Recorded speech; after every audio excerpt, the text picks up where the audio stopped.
Hi guys and welcome to a new video. Today I'm gonna film my June wrap up! Woohoo! I read 12 books in June, which is something I'm quite satisfied with. The first thing I was going to say is that I read these 3 books plus Exhale by Abernathy for my Gotta Think for Summer reading challenge, and I won't be talking about them in this video because I will make an own Gotta Think for Summer wrap up in August when I'm done. So yeah, look out for these later. Now let's go over to the books that didn't have to do with my reading challenge, and the first one is Attack on Titan by Hajime Isayama. This is the 9th volume. Things are really picking up. I am now at the beginning of the 2nd season, which is quite interesting, and I love that part of the season, and it's just full of action and suspense, and I am really enjoying it. Attack on Titan is, if you're unaware, it's set in the future where humanity is near to extinction because Titans have been eating them for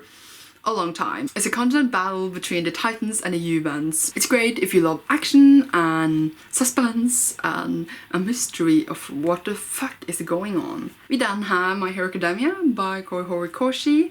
This is the 13th volume. My Hero Academia is set in a world where 80% of the population has superpowers. It has grown into a supervillain superhero society, and our main character Midoriya really wants to be a superhero, but he is part of the percent of the population that doesn't have a superpower. But it's cute and full of wonderful characters. I feel like the story in the beginning was better than it is now, but I'm still enjoying it so much, and I love the characters a lot. I then read another superhero book, which is Dreadnought by April Daniels, and this follows Danny, who has always been a girl on the inside but was born as a boy. One day the greatest superhero in their superhero society, Dreadnought, dies in front of her, and she gets his superpowers, and her body changes into the body she always wanted, and it should be the happiest time of her life. But she has a lot of struggles at home where they don't want to accept who she really is, and can she find the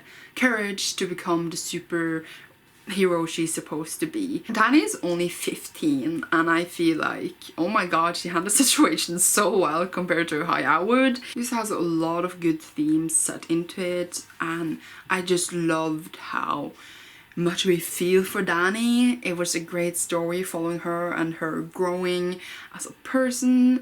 The only thing I did not like about this book was the action scenes, because I got really confused reading them. I was a bit unsure of what was going on, but that was maybe just because maybe I'm bad at interpreting what I'm reading, but like, it's not like I didn't like them, I just liked the other parts so much more than the action scenes, so that's fine. I'm shipping something in this series, and I'm really hoping it will happen, so we'll see. I gave this 4 out of 5 stars, I believe. I then read one book that I have been so excited to read for such a long time, and that is Cloaked in Shadow by Ben Alderson, and this is a book that's set in a fantasy world full of elves.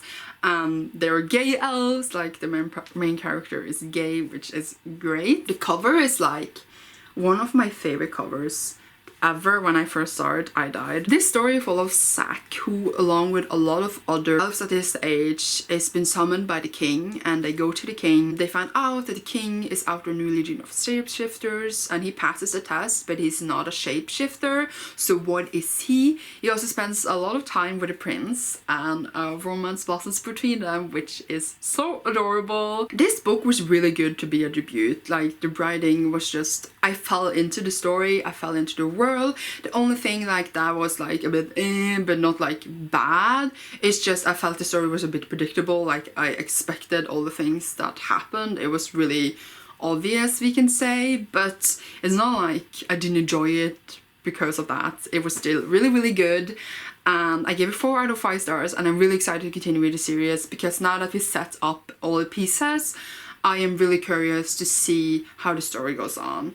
And I have already bought the second book and I'm really excited. I also read Before the Storm by Christie Lauren. My copy is arriving, so I don't have it here yet, but I read this on my Kindle and I listened to half of it on audiobook with my best friend. This book is a World of Warcraft book and it is setting up for the next expansion pack, Battle for Azeroth, which comes in August. There's like a prequel to that, and all the things that goes on there I assume will have importance in the expansion. I never read a World of Warcraft book before, like I played the game, so I knew about the game of course, but I haven't read a book. It's set in a world and it was so good. Like the suspense, the characters, the writing, everything about it was fantastic.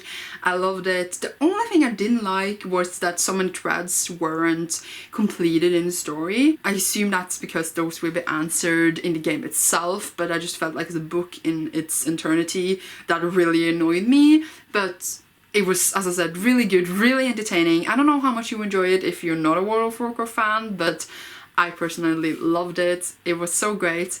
I am not going to talk more about it now because me and my best friend filmed a full review for it, which I haven't done a review since, I was gonna say since I was born, in a really long time, and I need to edit it and upload it, and it will probably be up after this.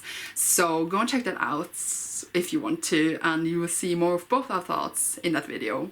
We then have A Torture Against the Night by Sabaa Tahir, and this is the second book in an Amber and Ash series. In the first book, Laya's family gets murdered and her brother kidnapped, and to save her brother she needs to work with her resistance. She does that by working for this really evil character, the commander in the army in this empire, because this empire has enslaved all the scholars who Laya is. Elias, on the other hand, is trained by the empire to be a mask, which is like the top of the soldiers. He's like supposed to be brutal and just kill people for the empire, but he has a more soft heart than that, and it's just great. And this just picks up right after the first book ended, and it was so good. I had said before that Amber and Ashes was one of my favorite reads last year. I read so many books, but that really stood out, and I can just say that this book was so good. Like, I am so impressed by Sabaa Tahir, how she can write so much suspense and so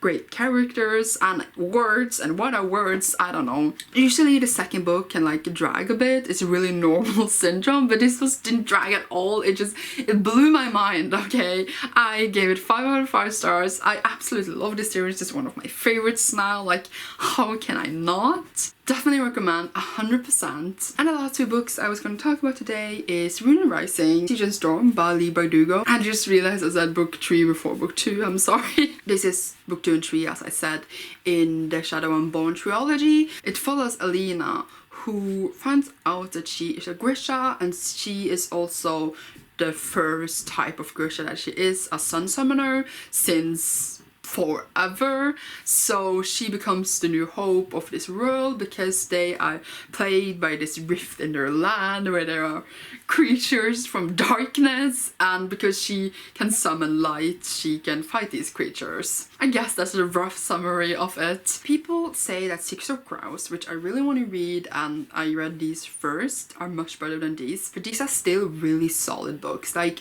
they're not my favorite ever, but they're really good and I really enjoy them, and the writing especially is really good. I just felt like things didn't really catch me by surprise. It's not like I need to be blown in my mind every time I read something, and it's not like it was predictable either. I just felt like a bit meh when things happen. It's not like I didn't care, but it wasn't like I was like, oh my god, but I did oh my god a bit. I don't need to oh my god to enjoy a book always. That sounds like I expected so much. I think I gave all the books in the series 4 stars, which is quite a high rating. I enjoyed them a lot. I know everyone's favorite character is Nikolai, but I like Nikolai. He's hilarious, but like, I like Mal a lot too, and I know a lot of people don't like him, but I just thought he was sort of adorable, and just his love was just so great, and I feel like I have a special spot in my heart from him right now. But Nikolai is also great, and I can't wait for King of Scars either. I don't understand why everyone hated so much on the ending though, because how else would it end? I assumed it would end in a similar manner as it did. Well, that was the book I read in June. As I said, look out for my Gotta Think for Summer reading wrap up and my Before the Storm review with my best friend, which will come up soon, like the review. Thank you so much for watching, and tell me what you read in June if you want to. You see me soon. I was away on holiday when I read all this, and I miss holidays so much. Meh. Bye. Bye.